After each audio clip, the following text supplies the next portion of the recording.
سلام صبوات كمي كانيهن زاني لومانت فيديو خا نزن استفلالي مقيحي كريمات استقاما كمبال كاروتين كارولايت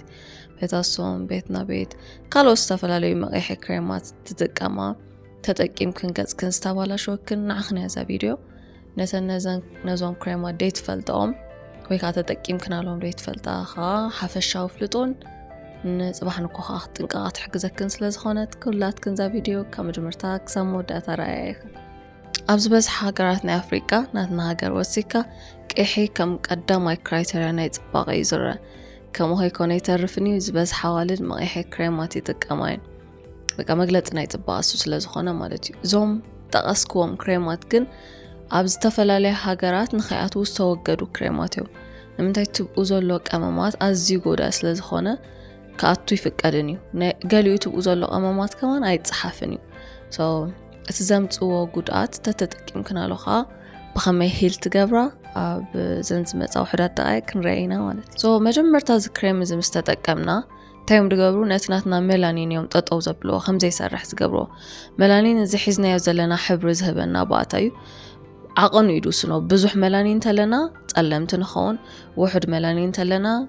ቀያሕትን ሆን ኣዝዩ ውሕድ ተኾይኑها ከም ዞም ጻዕዱ ማለት እዩ ነትም ናይ መላኒን ስራሕት ጠጠውም ሰበሎ ሕብርና ናብ ጻዕዳ እንዳኸደ ወይ ናብ ቀያሕት እንዳኾና ንኸይድ ማለት እዩ እዚ መላኒን ግን ካብ ሕብሪ ምሃብ ዝሓለፈ ዓብ ስራሕ ኣለዎ ስርሑ ኸ እንታይ መስለክን ተፈጥራዊ ዝተዋህበና ሳንስክሪን ናትና እዩ ንቆርበትና ካብ ፀሓይ ዝከላኸለሉ ተቀዳማይ ባእታ ንሱ እዩ ቆርበትና ብፀሓይ ተጠቂዑ ኣብዚ ዕድሜና ንኸይን ኣርግ استفلالي مادان خين كيواتنا بناي قربت كانسر نخين تقع زملاني نزيو زحقزو نعو تدات أو يبلو اللو خوينو صحيز كالخل والحاد يبلنان مالتي بلعلي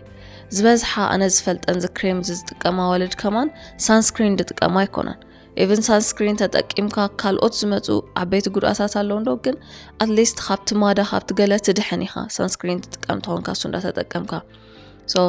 ናይ ተፈጥሮኻ ሳንስክሪን ተመላኒን ተጣቢል ከልኻ ብላዕሊ ተጠቀሞ ሳንስክሪን የለን ብፀሓይ ዝመጽእ ኩሉ ዓይነት ሽግራት ኣበኻ ክረአ ናይ ግድን ካብቲ ብላዕሊ ዝረአ ሓሊፉ ካብቲ ማዳ ፈፀጋ ዝተፈላለዩ ሕብርታት ሓደ ዘይኮነ ሕብሪ ካብ ወፃእ ኸማን ብናይ ቆርበት ካንሰር ክጥቃዕ ትኽእል ኢኻ ማለት እዩ በቲ ካብ ፀሓይ ዝመጽእ ጨረር ለዚ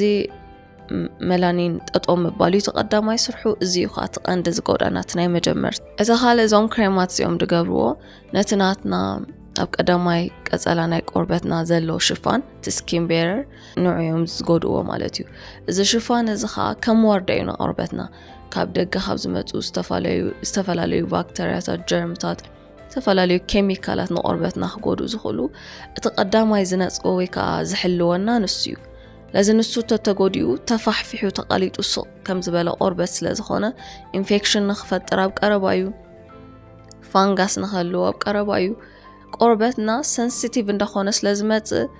قدفو كيميكال قاله ولا natural نغرات كنقربلو خلنا حقاطلنا خلي ولا خميدة رب قصنا تغيرنا ولا رقو بقصنا تغيرنا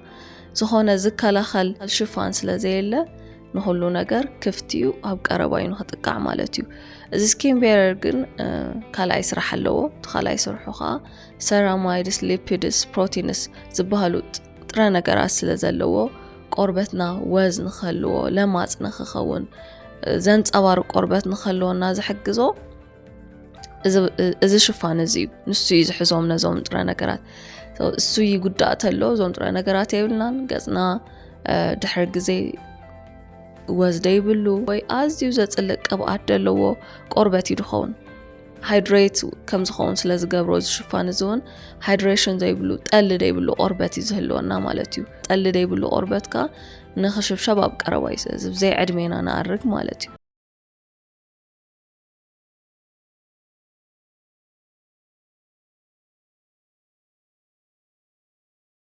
أزوما قديمه هلون كبلوم تنحكو مسدقل استاساسرو ነገራት እዮም ማዳ ወፀና ገጽና የቃጽለና ዝኾነ ነገር ዝቀርቦ ፈጸጋ ወፀና ዝተፈላለዩ ኢንፌክሽን ከጥቃዕና ኣብቀረባይና እዚ ሁሉ ናይ ደገ እዞም ክሬማት እዚኦም ግን ክሳብ ደምና ስለዛቱ ኣብ ደምና ኣትዮም ኮላሊትና ፌል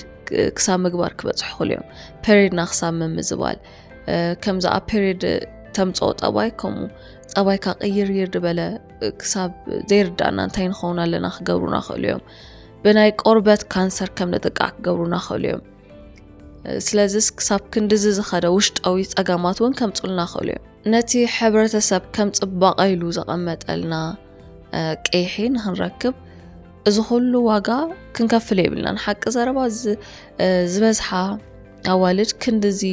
ጸገም ከም ዘለዎ ስለ ዘይፈልጣይን እውን ጥቀማሉ ገሊኡ ሳና ፍልጦ እዩ ከዚ ክሳብ ክንድዚ እዚ እንዳፈለጠ ክሳብ ክንድዚ ንቀይሒ ዋጋ ዝኸፍል ሰብ ኣሎ ኢለ ይሓስብኒ ኩላትና በቲ እግዚአብሔር ዳሃበና ሕብሪ ጽቡቃት ኢና ጥራይ ቆርበትና ጥዑይ ንኽኸውን ኢዳ ክንጻዕር ዘለና ጥዕና ደሎ ቆርበት ንኸልወና ኢዳ እምበር ክንጻዕር ዘለና ካብቲ ዘለና ሕብሪ ክንቅይሮ ተፈቲና እቲ ዝተዋሃበና ነገር ክንቅይሮ ተፈቲና መወዳእቱ ዕንወት እዩ ሕማም ዝኸውን ነተን ኣብዚ ሕጂ እዋን ወላ ሓንቲ ከምዚ ዓይነት ምልክታት ዘይረኣኸን ኩሉ ግዜ ኸም ይኸውን ማለት ኣይኮነን ሬዚስት ዝገብር ቆርበት ኣሎ ሕማቕ ይኹን ጽቡቕ ነገራት ንምቕባል ዝድውንጎ ቆርበት ማለት እዩ ለዝስ ንሕጂ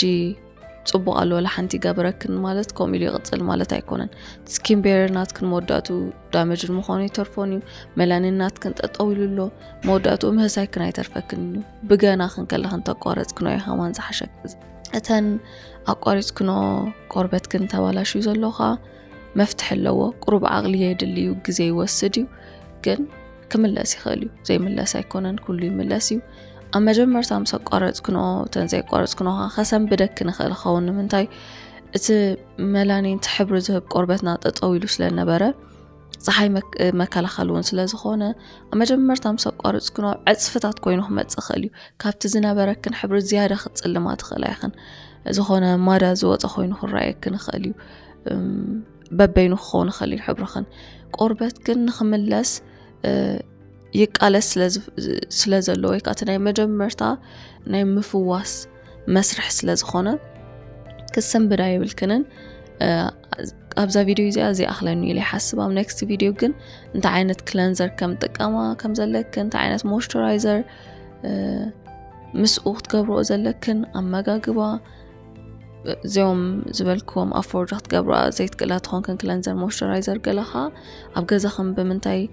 ክትከናኸኖ ትኽእላ ብኸመይ ክትመልሶ ትኽእላ ቆርበትክን ኣብ ኔክስት ቪዲዮ ክንርኢና ክሳብ ሽዑብ ሰላም ኣጽናሕና ቻው